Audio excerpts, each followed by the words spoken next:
Hello and welcome back to Unblocked Live. We have a special guest with us all the way from Minneapolis on assignment. Yes, Yeah.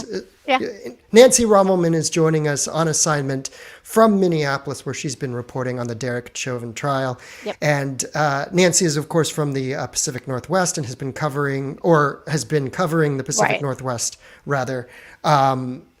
And we can talk a lot about what we've seen. Sure. There's a lot when it comes to Minneapolis, as you're realizing, and Portland, and I've always characterized them as almost sister cities in revolutionary politics. So we can get into that, and I'm excited to hear what you have to say. First of all, what brought you out to Minneapolis, and why are you out there right now?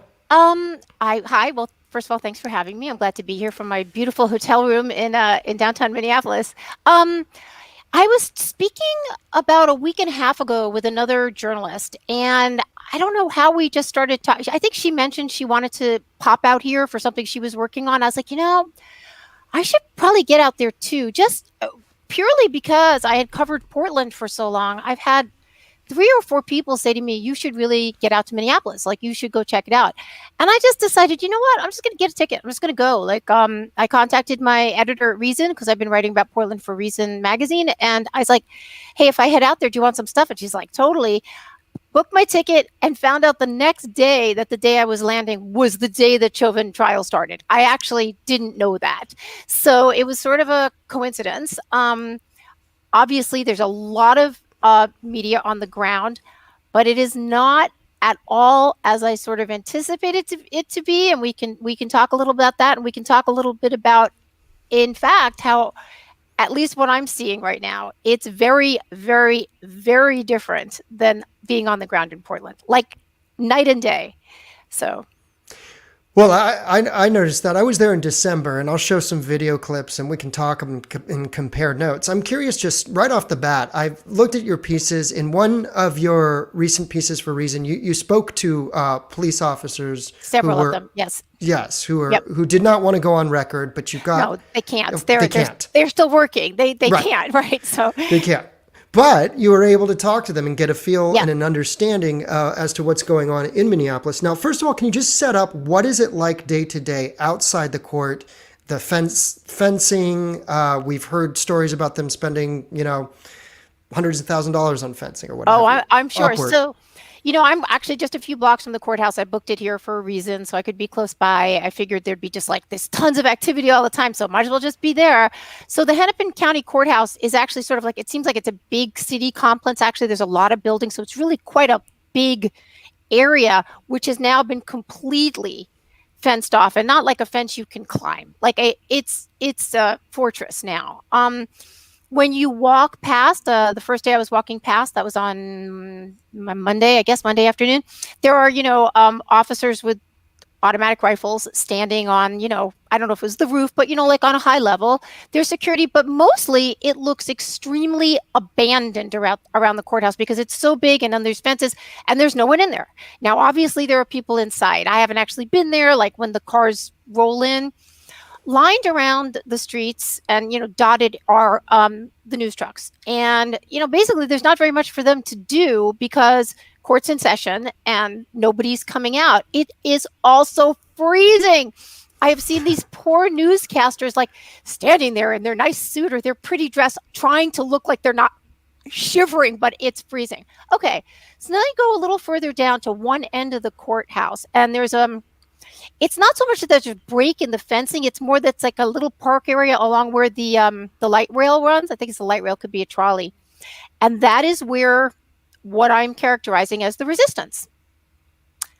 Okay, I have been there 3 times now. I have never seen more than 20 people there, ever. So you're talking about the protest movement Yep. of leftists that show up or normal or regular. Well, Is it a melange of different? It's I think it's mostly BLM or people that identify as BLM, and I'm not there. I don't see, there is some Black Lives Matters. I mean, you'll see the signs. There's some pretty art, the really, really beautiful little oil paintings of Breonna Taylor and Philando Castro. It just, like, it's very, very nice, but it's tiny. It's so minuscule and it's weird. I mean, one thing that I was told, and I sort of anticipated, so maybe this is my fault to anticipate it. We've seen, obviously, George Floyd is killed in Minneapolis. It causes this reaction effect, not only across the country, but across the world. And people are then primed to react. Something happens in Tacoma, you've got, Seattle Black Bloc coming down. Something happens in DC, and you've got people pissed off in Los Angeles. And they sort of activate each other. Well, there's been no bigger incident in the movement we've seen in the past year than George Floyd. It is the biggest one. And I thought, this city is going to get, you are going to have people coming from other cities. And I had people say that to me. I had officers say to me as well, they're like, they're not going to miss this trial. Well, for the moment, they're missing the trial.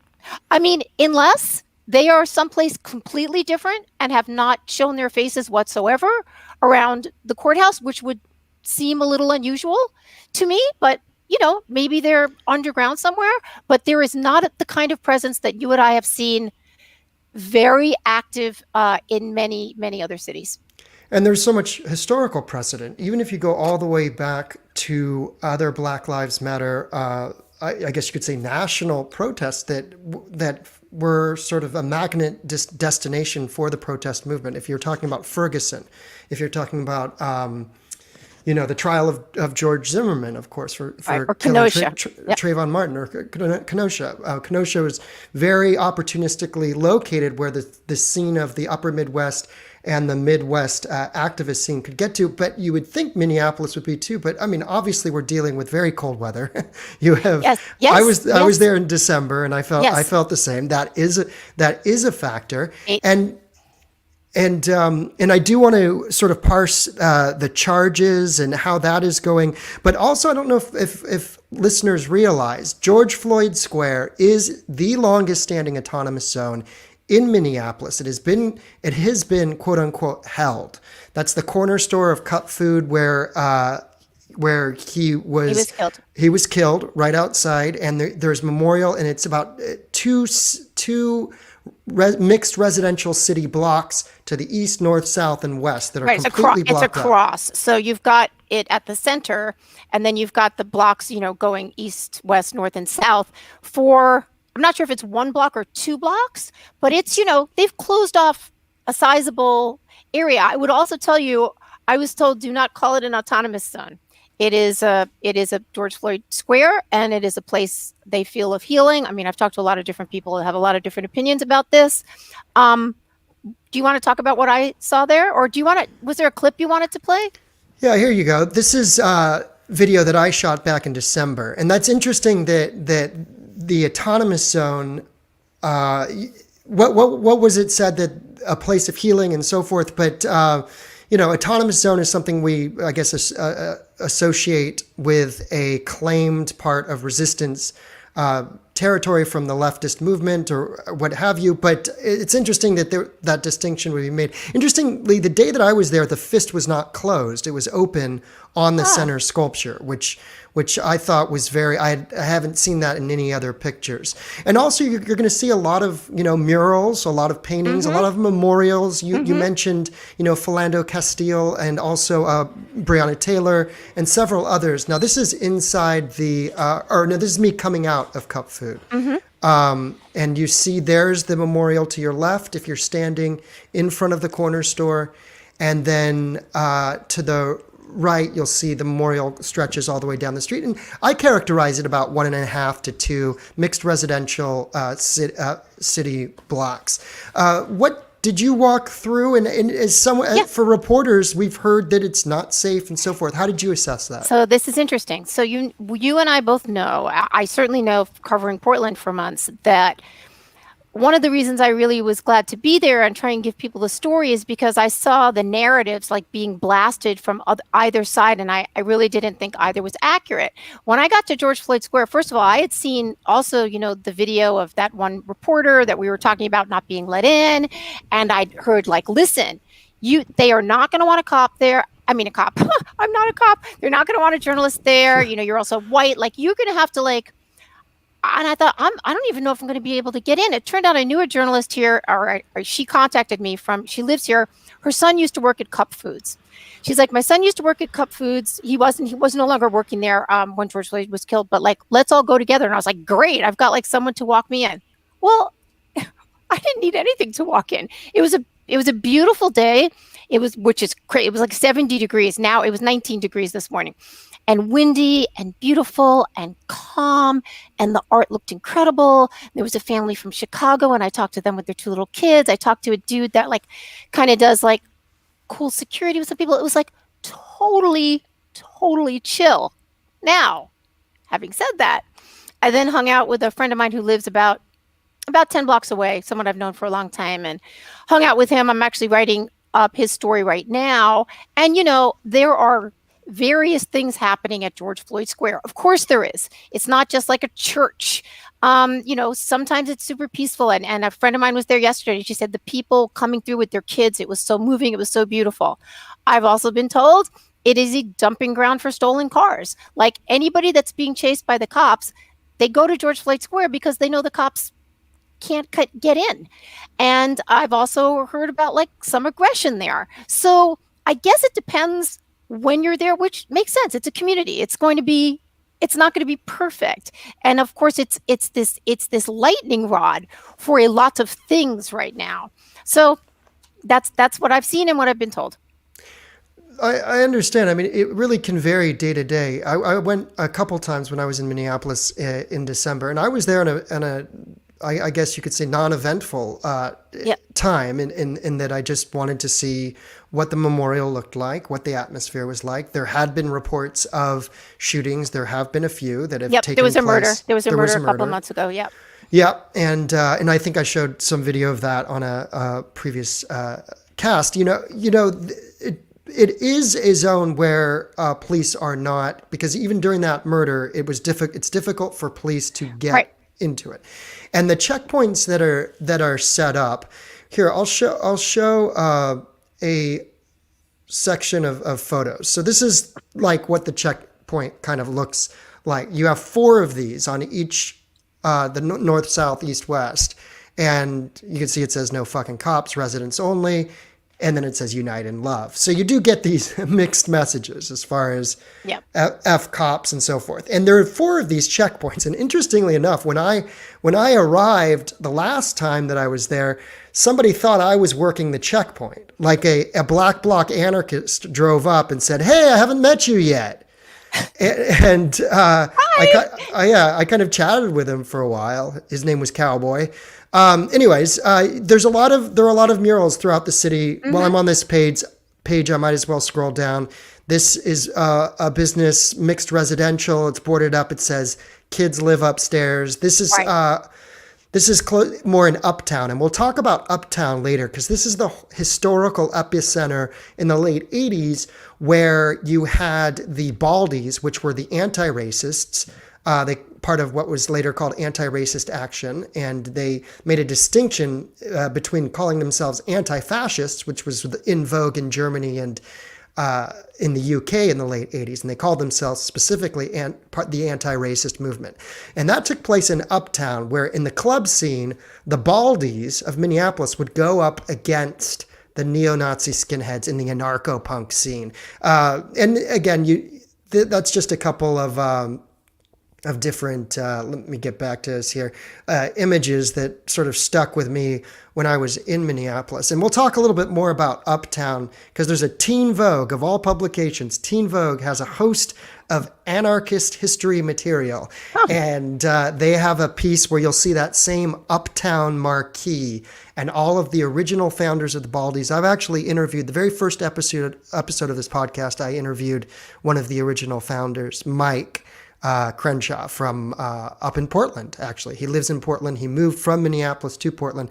So we'll get into, sometimes it's hard to stop me and talking about. No, it's okay. I don't know a lot about that. So please go ahead.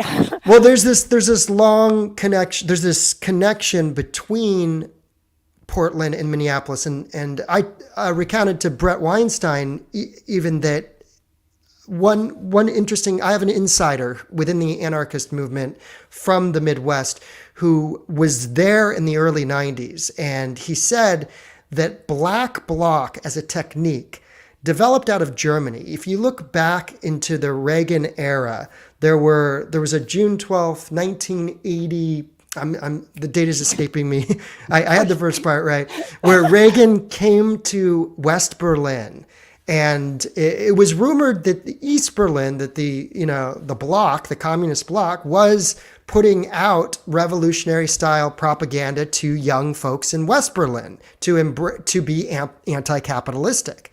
So a lot of the anti-capitalistic black bloc tactics came upon Reagan's visit to West Berlin, and there was a squatters movement at the time, a lot of different anarcho movements that came together and used black bloc as a rioting tactic when Reagan showed up in the late 80s. When he said tear down that wall? Right, exactly, Right. exactly. There were two different trips, but yeah, we're talking circa 1986, 1987. Okay.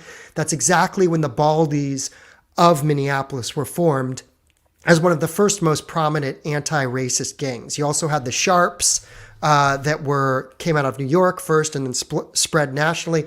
They all made up what was termed the ARA. ARA was Anti-Racist Action. I was told by my insider that two Germans came to give a workshop on black bloc tactics. This is like early 90s. Their first stop was Minneapolis, and their second stop was Portland.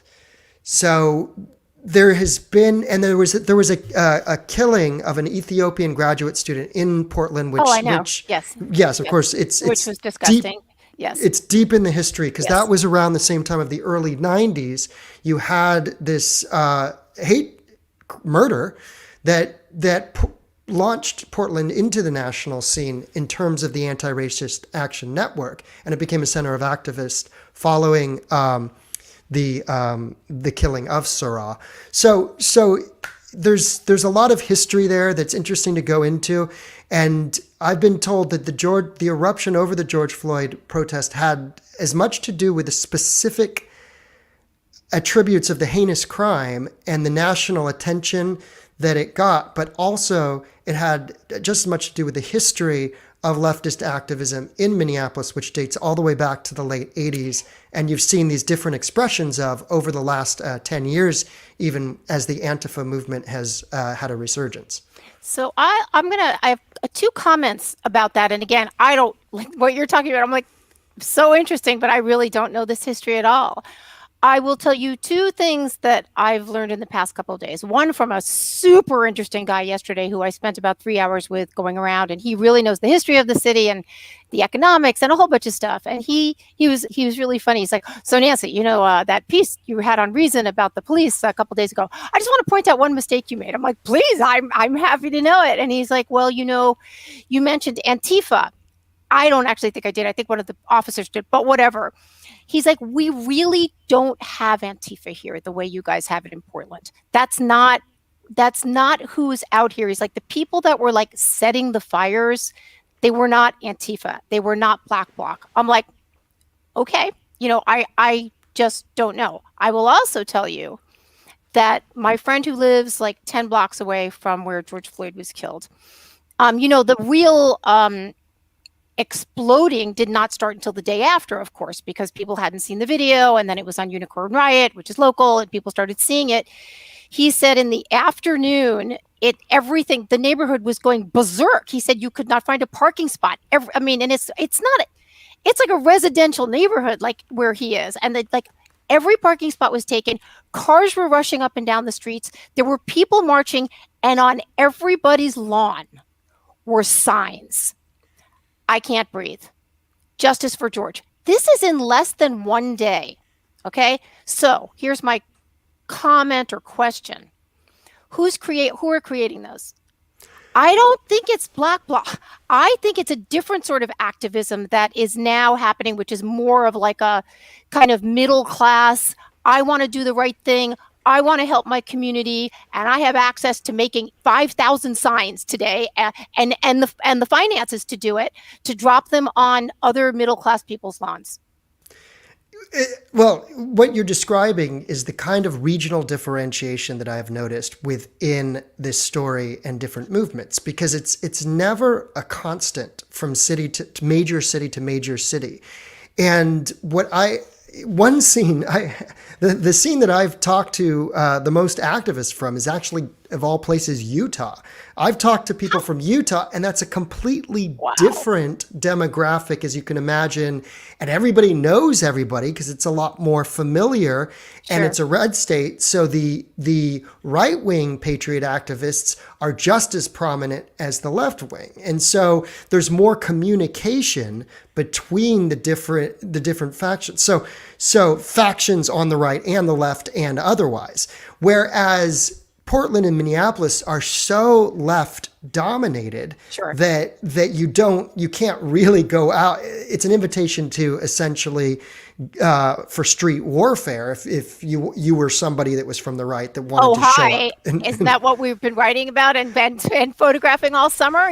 Or not all of it. Most of the stuff that I've been seen is mostly it's the left, the left, the left. But occasionally, I've said this before, by my not very accurate count, more right wing groups en masse rolled through Portland. I think it was 4 times between May and November. But they made a big show. They were in pickup trucks and they're booyah, and they've got their automatic their weapons flags, and the flags, and they're yeah, like, these are not the Portlandia characters. These are it's obvious, like, oh, there they are, and so of course it gets a lot of attention, and they literally, I've stood in between them in the street in front of Justice Center when they're like winging eggs at each other and frozen water bottles and small incendiary whatevers. And we've seen what happened. For the most part, I gotta say the violence between those two groups, it got hot and there was a lot of this and urine out of super soakers. We had one murder, right? We had Aaron Danielson was murdered. Some people got into some fisticuffs, but what it could have been, or what we're poised to believe it's about to become, at least I didn't see it. Have you? How much like serious bloodshed did you see between like right and left this summer? So because I'm based in California and I'm coastal from the north and live in the south, I'm up and down California coastline all the time. And it's Sure. a different climate. Again, regional differentiation. You just mentioned Minneapolis has no Antifa group. A lot of their stuff, well, they don't have a group that's called Antifa. Neither does Washington, D.C. That doesn't mean that the scene in Minneapolis and Washington, D.C. aren't incredibly hot when it comes to Sure. leftist revolutionary politics.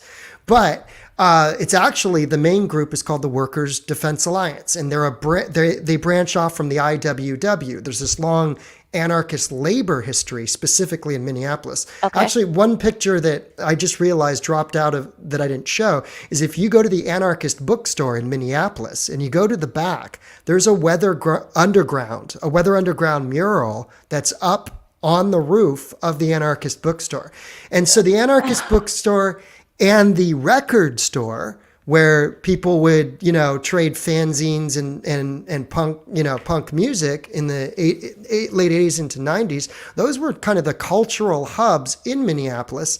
Now, first of all, we're talking about a city that is small enough to have cultural hubs for leftist politics. If you're in LA or New York, it's either spread out or much more, sort of. So Portland and Minneapolis kind of have that in common. Now, California and the California coastline is very different. People actually would migrate up to Sacramento just to find the right wingers, because Sacramento was the only place the right wingers would go and protest. So we were talking about this last night. Another journalist is in town, and we were having dinner, and we were talking about like one of the reasons why I expected to see activists, for whatever you want to call them, Black Bloc activists, Antifa, whatever, the more sort of confrontational factions.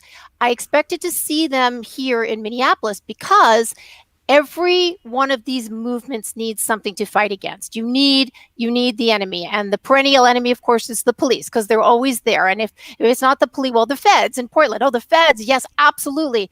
And then it was, the mayor, or it was the governor, or it was, the ICE. Right now they're like very upset with what's happening at the border, which is disgusting, and people should be talking about this. But they have attacked the ICE headquarters in Portland, like literally probably 35 times. And I thought, there's a bigger thing to fight against over in Minnesota. Like it is the thing that has animated the movements. So I expected them to come out here. I really did. And I'm still surprised that I have not seen, and of course, again, they could be somewhere that they're, hibernating someplace. I don't know. I also wonder. So I've been told, oh my God, someone told me yesterday that they thought they were going to call 300 witnesses in this trial, which is insane. I mean, this is a lot. So how long is that going to take? 2 months? But I've also been sort of reliably told by a bunch of people it's going to be 4 weeks. So I'm wondering if we're going to see migration when the verdict is going to be announced, especially if people are starting to think it's not going to be satisfy what people's emotions and upsetness about this. And we have a viewer comment here. As this trial wraps up, I would anticipate the numbers outside the court will swell. I had the exact, because look, if this speaks to, I guess, the surgical opportunism of activism. And that's, I don't mean to say that derogatory. I mean to say that descriptively about the fact that that activists have been, look, you only have so much money for your trip and hotel rooms and so forth, especially if we know that the demographic who does push this sometimes and is traveling, they have to have some sort of finances. Now, if they are going to do this, it does make sense to know at least when the verdict is being announced, because that's your moment of, and you detail this in your Reason article, that when it comes to what is going to be enough, well, there might not be anything unless it's throwing the book at every single charge. They may even find a reason to, just because the second degree murder charge they did not convict on, but they did on the third degree in the manslaughter, they may still do something, so there's no sort of rhyme or reason or understanding what synergizes around an opportunistic moment, I would say. Yeah, and it's I quoted that one officer in the piece, and other almost everybody I've interviewed, and I've talked about like 10 people. I'm going to talk to a few more today, but I asked them all the same question: like, what do you anticipate happening if the trial does not? Again, I hate to use the word satisfy, but if it doesn't, this is such an emotional issue, and people want to feel like progress is being made. And in this case, progress is going to be seeing Derek Chauvin get what they feel he deserves, which is a big sentence. So if that doesn't happen, everyone except for one has said, city's going to burn. I mean, in those exact words, that's the thing. One person who I spoke to, who I'm actually writing about now, he's running for city council. He's like, well, I'm hopeful. I'm hopeful that, the citizens of Minneapolis are going to want to move toward progress and police reform in a way that is not violent. And I'm like, okay, what about the other 8,000 people that come in the city? And as we know, rioting is contagious. What you can be. It's so funny. I was talking to someone the other day. I don't think I'm actually going to wind up using him, but I might.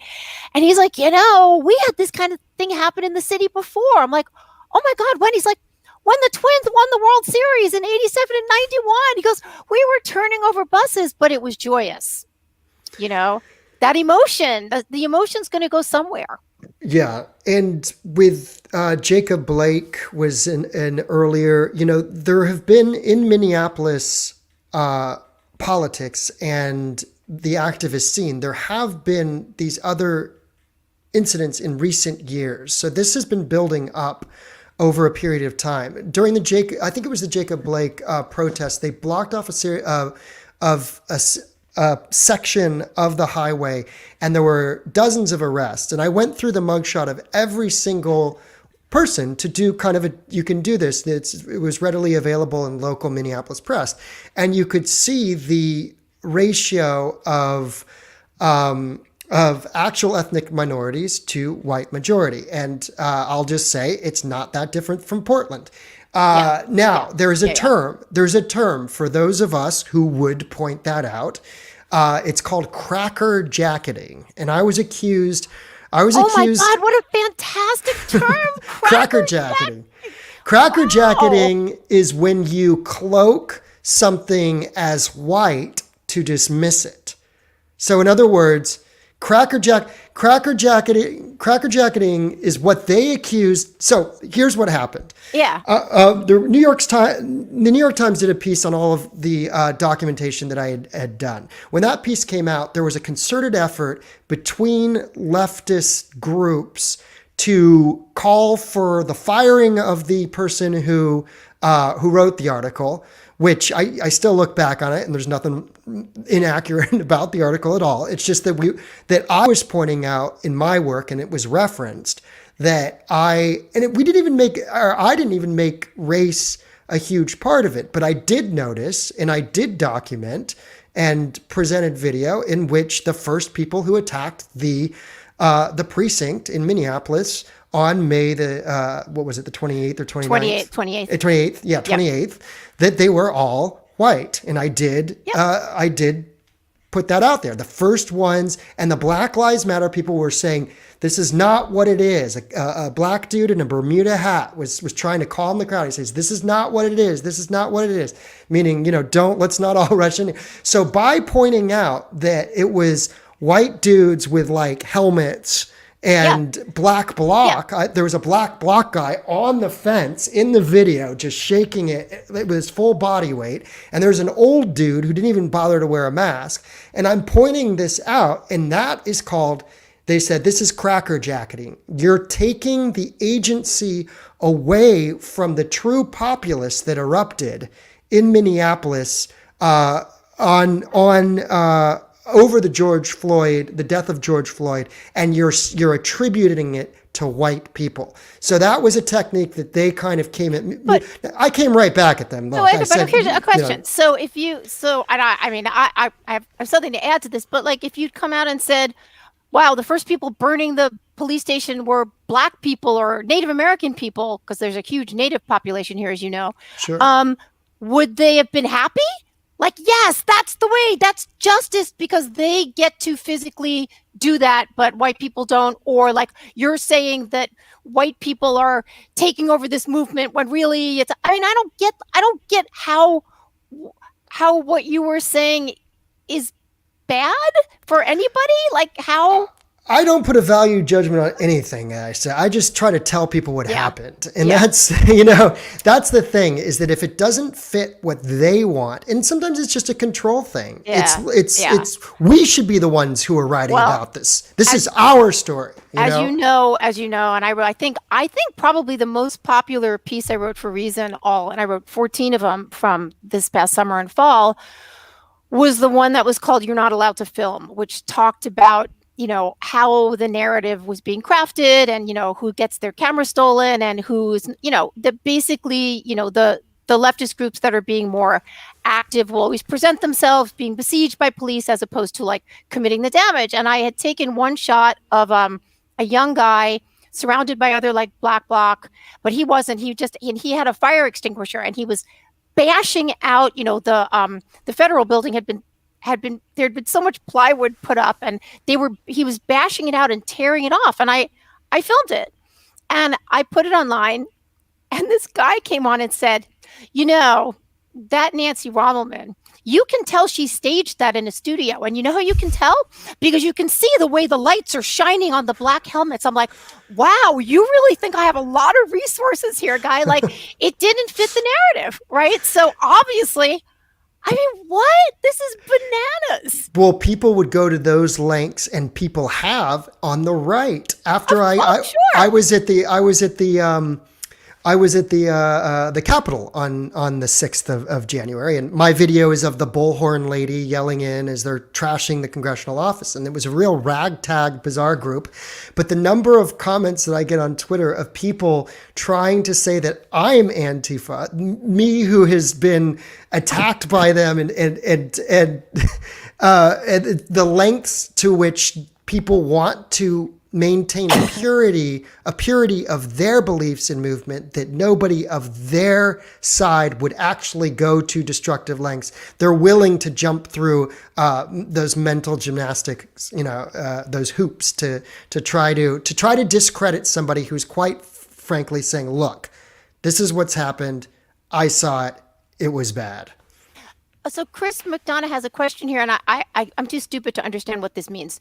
Do either of you have any experience with false flag propaganda from either side? So does that mean like someone representing, like pretending to do something like sabotaging their enemy, but making it look like the enemy was doing it?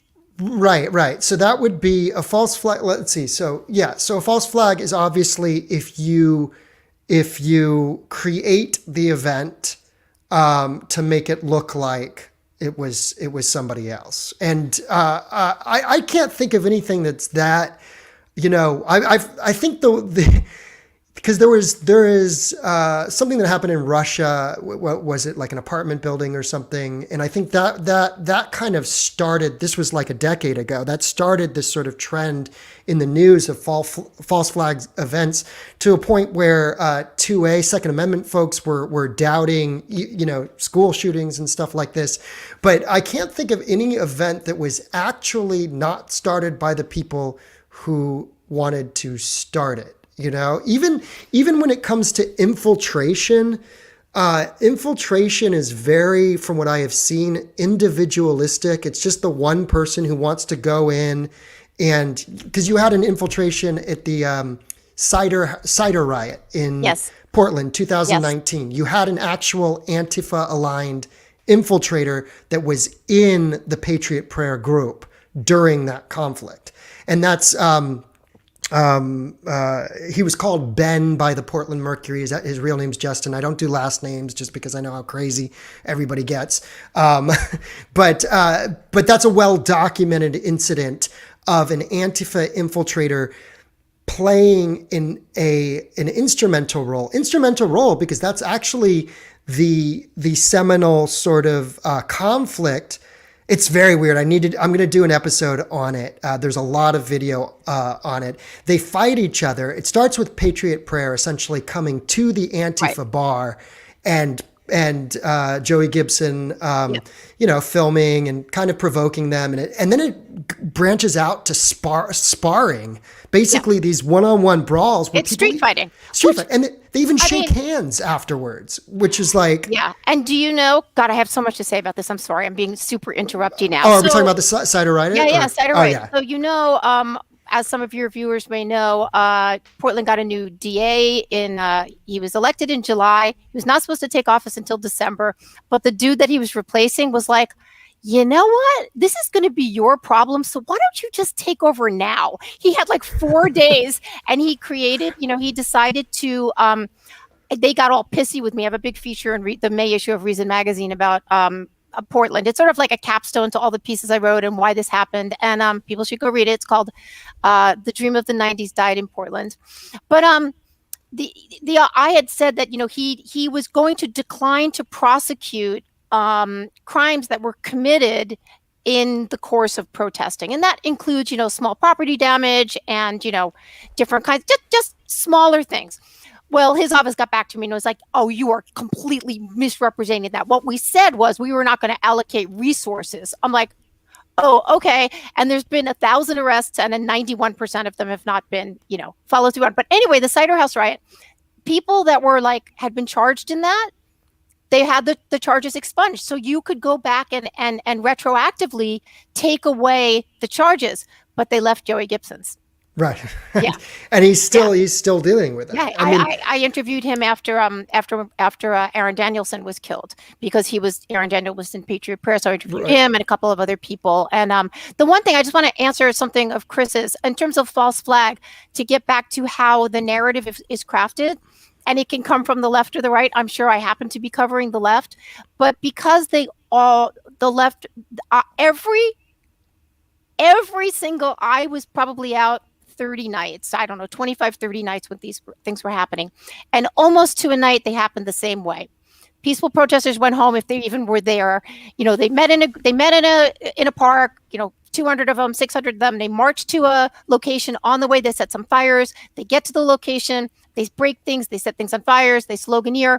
And within an hour to 3 hours, they got a response from the police or the feds, whether it was tear gas or, coming at them and trying to hit their shields. The only thing you would see that they would allow to be filmed and they would stream and disseminate was them being besieged. Okay? They never showed themselves setting the fires. They never showed themselves throwing the buckets of diarrhea. They showed themselves as the victims of police brutality because they are very, very against the police. So in a sense, it's almost like a constant false flag, if that makes sense, because you are always must be the besieged. And in order to do that, if you're the person going out every night and setting fires, you're definitely going to have to craft that narrative. I'm not saying the police or the feds covered themselves in glory. Do not get me wrong. I'm telling you what I saw. So. This is, these are all tactics that are well documented in Crime Think and part of, they're anarcho tactics, and part of anarcho tactics is the misinformation. It's pointing the finger at the other thing and saying it was them when when you're the one, you instigate. Your MO is to instigate and then hide who you are and then point the finger and say, see, look, it's you even mentioned it's in one of your articles, the police understand their opponent, that it's about eliciting a disproportionate response from authorities. And they do the same thing with the right-wing groups, which is they want to elicit a disproportionate response from these sort of male-dominated, hyper, masculine kind of whatever you want to call them. They want to elicit that response and then say, look, that's male toxic Nazism or whatever, whatever they want to call it. We see this constantly. I mean, we're seeing this. Yeah. I mean, sorry, let's not get into what's going on in media these days. Like, oh my God, what did you do to me? It's like, I didn't do anything. I just edited you. Anyway, that's another topic. Never mind. I was like, I lost that nothing, one.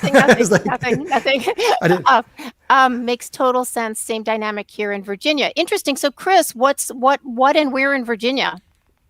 I'm going to guess. I know Richmond, Seven Hills is a big area that has been part of what is called the Torch Network. I don't know about this. Okay, so Torch Network is basically Antifa. They're called the Antifa Torch Network, and you can even go online, just Google Antifa Torch, and it's like their website comes on. It lists all the chapters. One of my anarchist, he says Fredericksburg. Okay, so, thank you, Chris. Which is close to Richmond, I believe, right? So Seven Hills, I think it's called, is the Virginia Antifa chapter. But there's about a dozen of these chapters, and the cornerstone is, of course, Rose City Antifa of Portland. They're the ones who are involved in it. And again, it's amazing to look at video from just 2 years ago, almost, of the Cider riot. Actually, yeah, if you want to be accurate, it's a Cider riot, because Cider Riot was the name of the actual bar.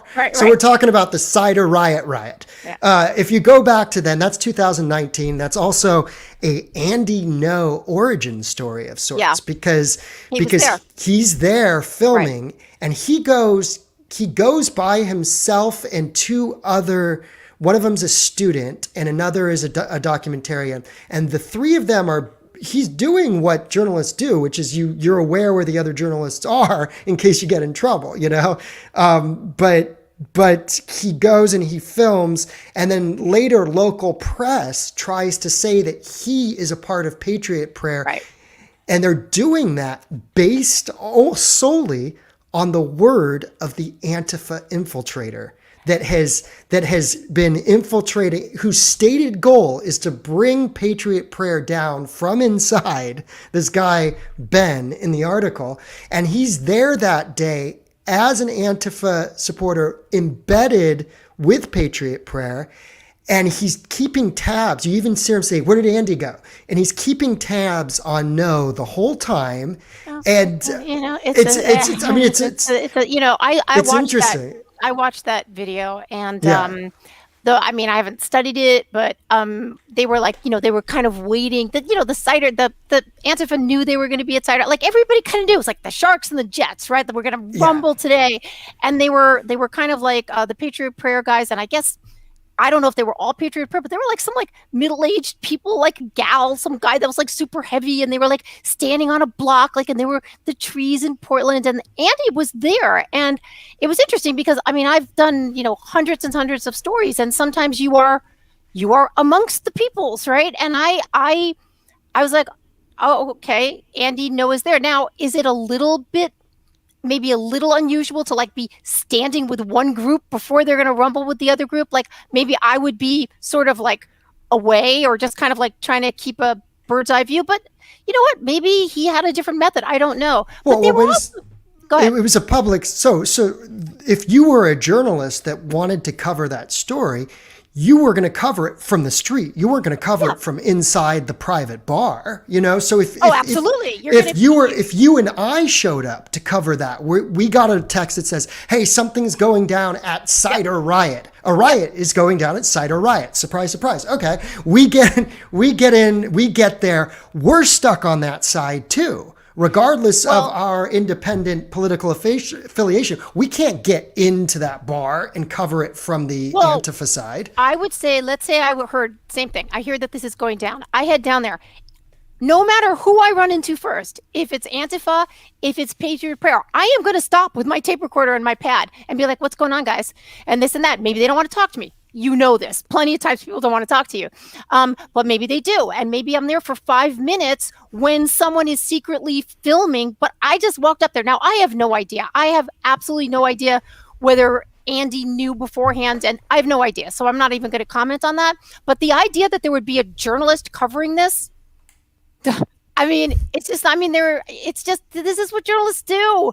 I mean, we show up and we be nosy and we try to find out what's going on. So, and we get stuck on either side sometimes. I got stuck in the Capitol. That doesn't mean that I supported the Capitol riot. I got stuck. Right. I was at the end of July. I was in Portland. I was there as fireworks were being launched to the public. And they were then the next days after things died down, and they were still trying to provoke federal troops. That doesn't mean that I'm part of the Youth Liberation Front. And it doesn't mean you're part of them either. You go, and now looking back, it seems so obvious, but the local press was really able to do a number that made its way all the way to Rolling Stone based on the Cider riot. Look, I mean, not all. There are definitely, I think the Oregonian has been doing some good journalism lately covering it, but for a long time, the alt weeklies, which have a very big presence in Portland, they knew who the enemy was. And, I've written about this so much. Anybody that's interested can go read my stuff that I've written about Portland for Reason, for Tablet Mag. And, Portland is a very, very, very liberal city. When Trump was elected, everybody's hair caught on fire. There was marching. They knew their enemy. And when George Floyd was killed and then everything started happening and then the feds were called in, they knew their enemy. And so I understand why the news was covering it from that perspective. That's who they are. Like, that they're going to, but they also absolutely and 100% decided to turn a blind eye to the really more violent and disgusting things that were going on and perpetrated by the left.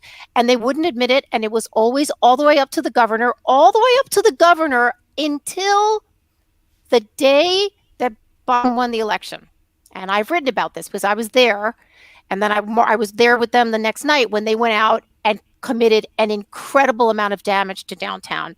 And I mean, so much damage to just storefronts, to Wildfang, a gender neutral clothing company that had a Martin Luther King slogan in the window. What date is this? Is this This is the day after the election, after Biden won the election. Wins. Yep. So okay, and so everybody in town, everybody from the populace to the mayor to the governor had been all year blaming the violence we saw on, it was the feds coming in, it was the Portland police, it was, we're mad about this. And then it was the right wing. It's the right wing groups. We will not put up with right wing violence in this town, including when Aaron Danielson was murdered. She basically sort of said, we're not going to put up with this kind of stuff from the right wing. It's like, lady, this is Kate Brown, the governor. It's like, he's dead. So are you telling me, from a guy, a self-proclaimed Antifa guy, Michael Ryan, who I think was a guy looking for a cause and found it. And of course, that he was killed by police. Actually, Reason has a piece out today that it looks like he actually had fired on the officers that had come to arrest him. Because they talk about he was ambushed. But anyway, the day Biden won, Kate Brown finally called in the National Guard in case there was violence. There was. And after that violence, it might have been the day before, she said, we will not put up with violence from the right, the left, or the center. A friend of mine said, oh yeah, that's that violence from the center. That's the kind you really want to look out for. But it was the first time. And right about then, Wheeler too started saying, guys, it's like, and I don't know if they were doing it. I mentioned this in my reason. It's like, do we want to pretty it up because now Biden's president, or has the nickel finally dropped, man, that like this stuff in the street, this is not Patriot Prayer that are breaking those windows. Okay. These are homegrown kids and you got to get a handle on it. And what do you know that's going on in Portland now? I mean, the weather had an effect. But they still are getting out there a couple nights a week. Regularly. Yeah. Regularly. And the weather getting better. A friend of mine's like, Nancy, you're going to, I don't live there. I haven't lived there since 2019. We sold our house. But I will go back to report. I mean, your viewers can know I lived there from 2004 to 2019. So I have a little cred to why this is happening, know the city and all that stuff. So. Yeah, no, I don't, there's something that culturally, again, what we saw in the graffiti of, no cops, no prisons, no presidents is about as explicit. Now that's what do you mean though? Yeah. But that's different than 2019. Because and I say we, the press, and, it wasn't for lack of trying. I was running all over trying to get the word out myself. Because we essentially gave this a year to do whatever it wanted. I think that there's going to be something to deal with it, because if you look back at Cider Riot, 2019. You like saying that? I like saying Cider Riot because it says so much about that the place was already called Cider Riot. Come right here. And then we're talking about the riot at Cider Riot. Yeah. So I do love saying Cider Riot. But if you look at that video from 2019, it's more of ritualized, as you said, jets, suck, they literally, they're coming in, they're like, hey, and then the phones, hey. Yeah. Then some guy comes out, then they start fighting, and then boom, this guy loses, they shake hands. And a girl. There was a girl right in there throwing punches too. Did you see her?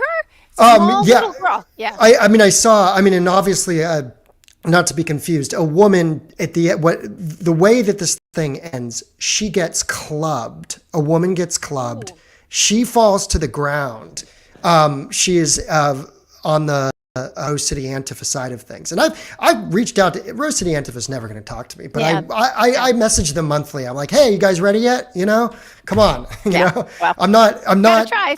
I'm just a guy trying to get the truth out. And the truth, I think that obscuring the truth damages them more than they understand, because they're in other words, they're always controlling the message. They're always pushing propaganda. If righteousness is the path that they are so dedicated towards, that is a constant in pushing them off of it.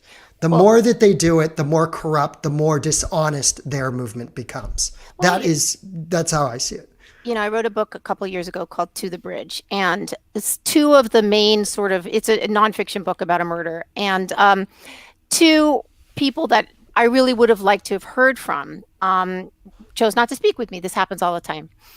And then, of course, there were like complaints, right? You always get this. You write something and it's like, well, that's not how I see it. I'm like, if you had talked to me, I could have gotten what you wanted in there. So if Rose City Antifa does not want to tell their own story, someone else is going to tell it.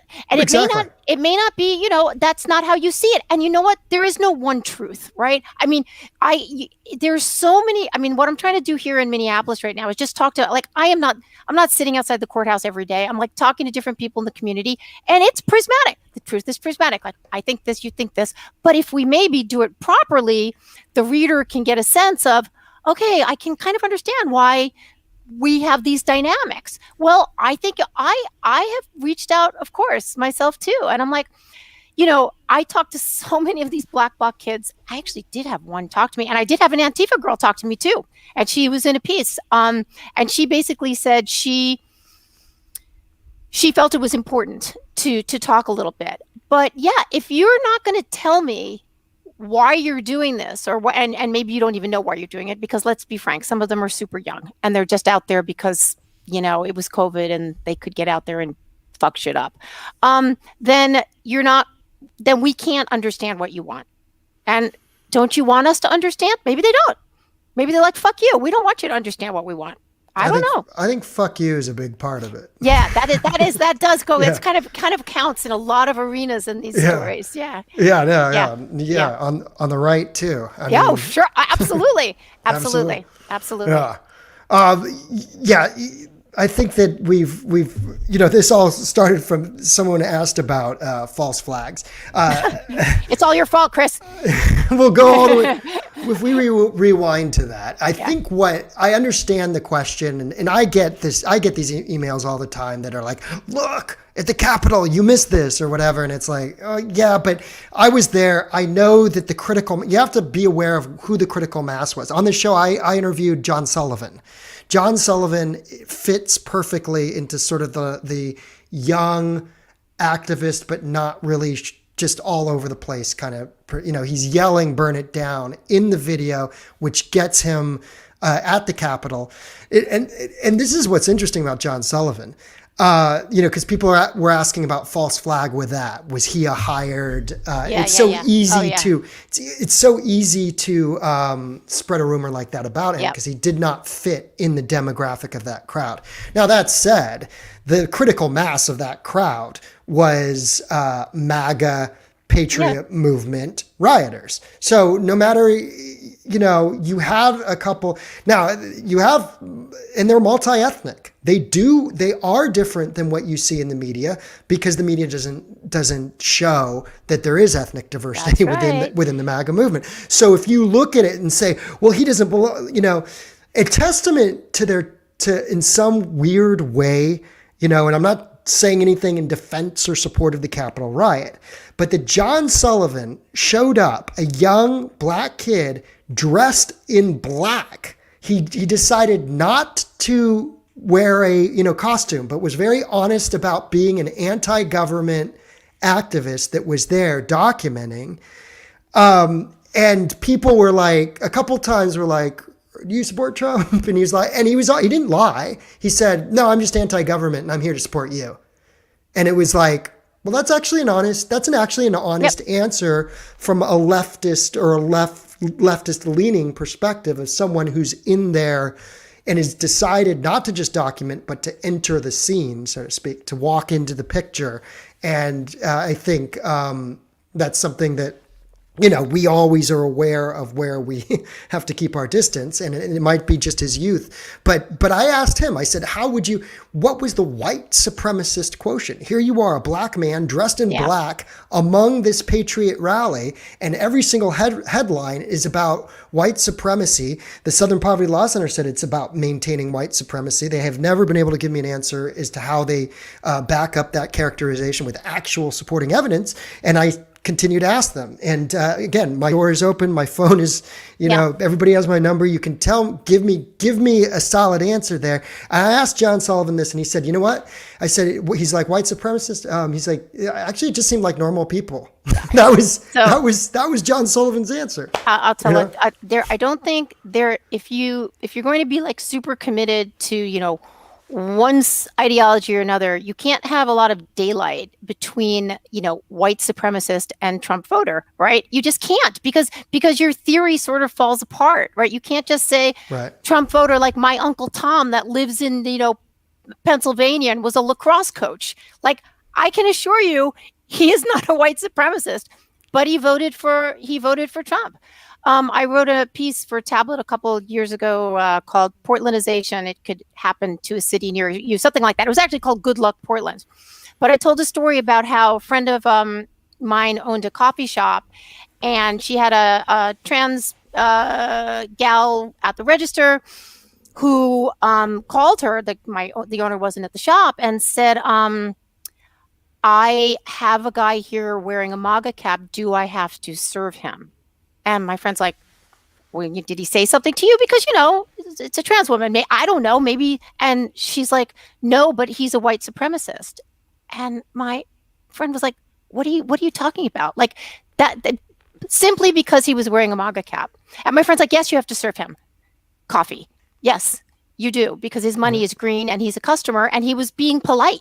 It was just that she, and I guess, it so freaked out another person in the coffee shop that she was like, went online and said, my boss is a Nazi. Like, it was like, what? How does that, like, how little faith, sorry, I'm going to get all on my soapbox here. Damn. How little faith do you have in your fellow man? Or how much love in your heart do you have for your fellow Americans that have a different opinion of you than you? Like, I believe me, I am no fan of Donald Trump at all. Like, I really can't think of anything I like about him. But you know what? I know that there are people that voted for him that are like, just like you and me, get up, put my pants on, one leg at a time, and they'd probably be nice. And I will take this a little further. So I got, we've all been tear gassed. This is part of the job this year, right? I got it really, really bad one night. The feds were shooting off like pretty strong stuff, stronger than when I'd been there before. And I was really a mess. Like I was like blindingly like wandering through the park across the street from the federal building. And this girl stopped me. I couldn't even see who she was. And she's, washing out my eyes. And I look, and it's a little block girl. Now, one of her fellow brethren, goes online and posts my picture and says, oh, this right-wing fash. But no, but one-on-one, she washed my eyes out. You know who else washed my eyes out another time? A Patriot Prayer dude. So, you know what? One-on-one, people are pretty human. But you get them in a group and they need somehow, and for some reason, they need to hate the other side in order to continue animating their cause. And I find this to be reductive, and I find it not to be very generous. And the hope would be that these conversations, I'm sure, are going on to some extent. How long is the revolutionary political left going to play this hand? Yeah. And I've been getting reports that there are discussions of that we may see something different in Minneapolis. It's hard to say. I think they reinserted the third-degree murder charge, right, in regards to Chauvin. Now, I thought that was very significant because Keith Ellison, who is heading the prosecution, who himself, this is a fun one if we really want to get deep into Minnesota politics. And he was the de facto sort of part of the the Democratic Socialists and on the Democratic, that sort of wing of the Democratic Party, right? When he was part of the deputy of the DNC? Anyways, he was very much involved in Democratic Party politics and the Democratic socialist sort of left wing, the left wing of it, or I'm running out of words, but what I mean. Put it this way. He tweeted a picture of himself with the Antifa handbook. And that's something that you can find online. It's a picture of him. He deleted the tweet. This was years ago. But he's holding Mark Bray's The Antifa Handbook, and he's sort of doing it as a message to Trump. Trump better watch out. Yeah. And it's him with Mark Bray's The Antifa Handbook. Now, since then, he's deleted it. But you can go on Snopes. Snopes has a picture of it, and they're like, yep, this is true. He did do that. His son, Jeremiah Ellison, who I've asked several times to come and to do an interview with me, he won't, is on the Minneapolis City Council. Right. And he even tweeted back during the George Floyd, until somebody can show me that Antifa is behind riot escalation, I support Antifa. What proof do they need? Like how? Well, now, but he's tweeting this at the end of May, beginning of June. But now it's like now it sounds absolutely absurd. You could just sort of usher in. It's definitely, you can't hide behind it's an idea anymore and jumble it up. What was so crazy about this summer when you had, I think it was Nadler, you have now the current president of the United States saying it's an idea, is that you had all these articles from 2017. I pointed this out again in a conversation with Brett. If you Google 2017 Antifa, Washington Post, 2017 Antifa, Daily Beast, 2017 The Atlantic, articles come up that are critical, saying Nazi punching people in the face only fuels what the far right, the far right. This is a problem. The Washington Post editorial board comes out and they say, this is not right. This is a problem. And then all of a sudden, they've forgotten. Isn't it incredible? It just changed. They had a bigger enemy. You see, they had a bigger enemy, and the enemy was Trump, right? So we can't. We have to. I mean, the press became by any means necessary. Yeah. And we had the same thing in Portland in terms of Sarah Iannarone, who was running for mayor. She was pro-Antifa, but she stayed pro-Antifa and vocal to the end because, there was almost the appetite for that in Portland. And she got a lot of the vote. It was her against Ted Wheeler. I knew Wheeler would win because there's still the kind of quiet, silent Portland majority that are like, I'm not going to say anything bad about what's going on downtown because, I don't want to get all my neighbors cramming down my throat, but they're going to vote for like the devil they know. But she also lost by not that much, and there was a write-in candidate who bled off a bunch of stuff. So we almost did have the first very openly pro Antifa mayor in the country. So it's going to happen. Well, maybe it's not going to happen. You're saying like you're hearing things that are like, obviously things are going to shift. Nothing stays the same. I do wonder sometimes whether this movement has lost fuel. I don't know yet. I don't know if it's lost fuel or gaining fuel, or just idling for the moment. I don't know. With young people, it will always be idling to some extent because you always have young people, and within the education, it's very much accepted and promoted within the education, systems, especially on the West Coast where I'm from.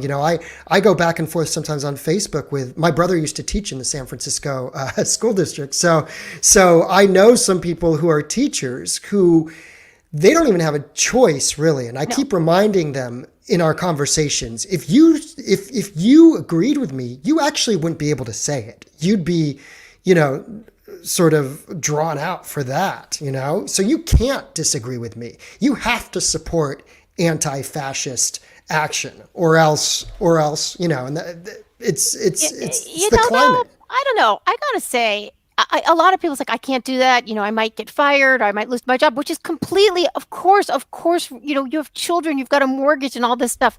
But there are so many people that really don't agree with it that like, you just kind of wish like, I don't know, like, try it. Try speaking up. Just give it a whack. And, you might be surprised how many other people in that room are like, yeah, I'm also not down with that. Whatever it is, people, I sometimes kind of really wish that people would just speak up a little more, even if it's just to have to say it's okay to talk about this stuff, as opposed to like, no, you are going to go along with it or you're done. That's not a good way to live. It's not. And we have to have discussion. And, it's taken me a long time to find people who I could have discussions with. And there were months where I was monitoring and concerned about retribution in some sense, because I got it as soon as Personally? yeah, because Yeah. after the New York Times thing come out, there was a call to dox me, and there was all this Yeah. stuff that went out. So it keeps you on your toes, that's for sure. Yeah, But we didn't get a lot. I mean, we both got accolades for our work, but oh man, there are certainly people that do not like what we're doing. Sorry, too bad. yeah, and they're welcome. They're always welcome on the show, and that's what I keep Absolutely. telling them: is if you really have an issue, then take off the black mask or quit hiding behind your BS sock profile and come and talk to me, and we'll have a discussion. And I've had some back and forths with people who then delete. Next day I go back and I've had a conversation the night before, and everything is deleted from the person I had the conversation with because they wanted to have the conversation, but they can't leave evidence that they had the conversation because other then people will go gonna after. get Then they're going right? to get it. Right. Yeah. I would, you know what? Because I'm kind of starting up a podcast, and everybody should go subscribe to my YouTube channel, Paloma Media NYC. We're putting some stuff up there. We'll get that posted up. Posted up there too. But hey, you can wear your mask. I don't care. You can wear your mask. Come sit with me. Wear a mask. Not you, meaning anybody. It's like, go ahead. I want to just talk. You're talking about somebody who's in black Yes, bloc. Yeah. absolutely. Because the thing is that a lot of times when you approach them, you're outside, things are hot. There were the 80 of them, and like you try to ask a question. Of course, they've got the policy; they're not going to talk to you. But even if you get one like on their own, they're not very clear in what they can sloganeer, but like you can't like get very deep. So I'm like, okay, I'm going to be completely frank. I've said this, I've written this, because my experience in Portland is just seeing things broken. So much breaking and fire and poop and just like, I'm like, guys, why don't you try building something? Like do it. Because I actually, with all of their incredible energy and creative talents, because something happens on a Thursday in Portland, on Friday, the meeting in the park, there's art. They've made like art that pings off that thing that happened the day before, like so much youthful energy. It's like, show me, I beg you. And this isn't a taunt. I want to see what they could build. Or propose building. something like a vacant lot, for example. If you have some ugly city-owned stretch of nothing that you want to turn into something, this is your opportunity. Come up with, if you want your utopia, start with a garden. Start with something. I'm going to tell you, the city would totally support that. Exactly. I think Portland would be like 100%. Like, okay, look, we've been doing all this stuff, but listen, Ted Wheeler, we know we put posters around town saying wanted, dead or alive, and we know we put a noose on the, on the top of the police union. But listen, 18 of us have gotten together, and we want to try to build this thing. They would give them a lot in 5 seconds, and there's enough money supporting them. I support these young people. Yeah, we want to create an arts community that's an outdoor or indoor with shelters, and also homeless, the houseless can come, and we have a shelter, and we do this. Well, that's a hard problem, but still. But okay, yeah. Anything. I would like to see this munificent energy devoted toward building something. But in any case, I will be launching my podcast more. I would she or he can come. And this is interesting. Someone asked me, like, they were talking about all the guys in Black Bloc. I'm like, you do know there's like 40% girls, right? At least in my experience, there's like a lot of women. A lot of women. Right? A lot. I'm like, come sit in my studio. You can have 2 of them. I don't care. Shout me down. Argue with me. Debate with me. Like, do it. Let's do it. Because don't you want to do this? Like, and I am sincerely curious. So that's an open invitation. I don't think we have any Black Blockers watching, but you know what? You never know. I have a nice studio. I have a recording studio in Chinatown, not this hotel room here in Minnesota. You can come sit with me. I'll feed you. We'll have Let's have discussions. That's the thing, is we need to have those talks. And when I said, if you imagine a space and what a space can become, I was thinking when I said an outdoor space, you can have awnings, there are things you can get around certain regulations. It's a matter of studying what is possible and working and building up rather than tearing down. But that's hard. It is hard. It takes more work. I mean, It takes more work. anyone who has children know that like they're super good at breaking stuff, but they're not so great at like build. Then they learn to build with their blocks as opposed to just knocking down the blocks. And I know it's scary to endeavor things, to write a book, to start a podcast, to get out there in the world. But you know what? Do it.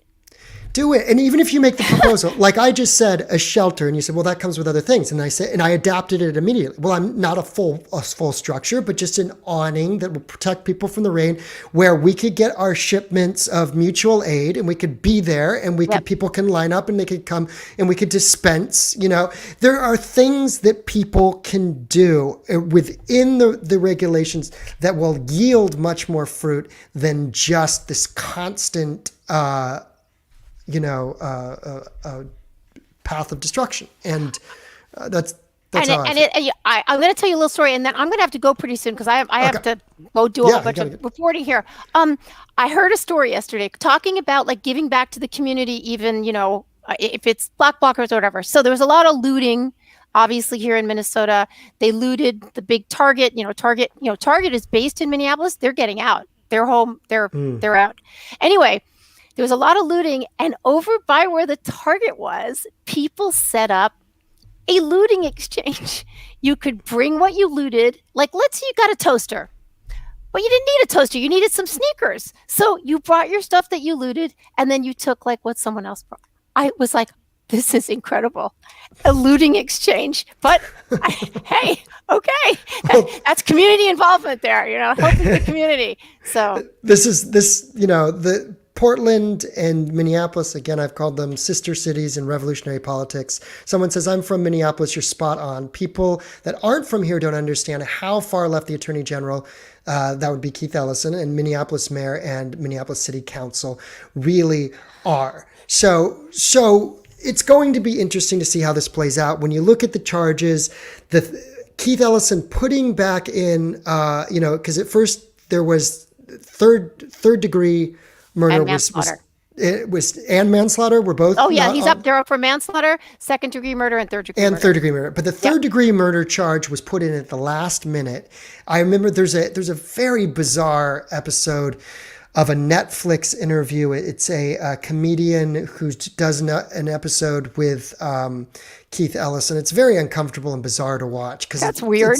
It's somebody trying to do a Daily Show type thing, and it's over a serious subject, and they're talking about the George Floyd charges, and the third degree wasn't. Yeah, it's very kind of cringy to watch now. But second degree is more extreme than third degree. Third degree is a lesser charge, right? It's a lesser charge because, but second degree, you have the burden of proving intent, right? That he intended to kill George Floyd, which, I think it was Sam Harris who said that you would have to be have to be gunning for the role of the most hated person in the entire country if you actually intended to go in there and commit a murder in front of all of these people. And which is an interesting way of framing it. How are you going to prove that Derek Chauvin intended to kill? Well, I will tell you what someone told me last night. It's like, well, okay, this guy should no longer have been on the force. He had, previous allegations against him, things that he'd done bad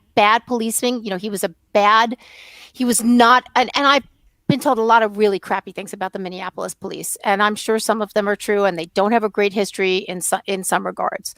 I am quite sure that there are many people in this country that can see that video or even not see the video and say to themselves, yeah, he did intend to kill him. Now, he might be sitting there blithe as can be, but in his heart, he wanted to kill this man. I mean, I don't see it that way. I'm the video, which I actually saw for the first time on a big screen yesterday in my room, and that was, it was really terrible to see, because you realize like these are the last moments of someone's life. Like that's a very bad thing to be watching, to see someone's life. But I I don't know if I agree with Sam Harris, but it's like, I don't believe he intended to kill him, but he did make some moves that, that resulted in that. And but anyway, I believe there are people that could quite easily and happily, or who definitely want him to go down with intent. Yeah, but again, then there's the burden of proof in actually I being know. able to do that I know. in a court of law, and that's always been the issue here with George Zimmerman. They neglected to charge him with third-degree murder. They went only after second degree. There are 3 states, Florida, Minnesota, and Pennsylvania, that allow a third-degree murder charge, and so the ability to charge and convict somebody under murder still, and not have to show intent, that I think was important to reintroduce that charge in the Derek Chauvin case. I think it was a mistake that George Zimmerman did not get charged with third degree murder, and I don't know how the laws work in the state of Florida, if it's an either or, but in Minnesota you can be tried for second and third at the same time, is what we're seeing, because he faces both of those charges. So someone is telling me they love me. Thank you, Mrs. C. The last thing I'll say, and I think that this is pretty obvious. Everybody's talking about it and writing about it. The jury's in a very, very difficult position here. I heard, actually, weirdly, I am not a really big fan of Alan Dershowitz, but someone sent me his podcast on the trial, and I listened to just the beginning of it. And he said, there's really a case to be made for moving this trial out of Minneapolis, because if you find some people, and not really at all because of the jury selection could have been easier, better, or whatever, but because if you decided out in someplace 100 miles away, the chance of Minneapolis being burned again and devolving into chaos is less. That was what he felt. No matter, if the verdict doesn't come back, these people on the jury are charged with, they know. I mean, they have to do their duty. They have to do the right thing. But in the back of their minds, I am sure some of them are like, when I do this, I have to weigh also that the city might again be on fire. And they live there. And it's like, let me tell you, downtown Minneapolis is not a going place right now. It's not. So it's a big, big responsibility, and I don't envy them, but good for them that they could get there and really feel that they could do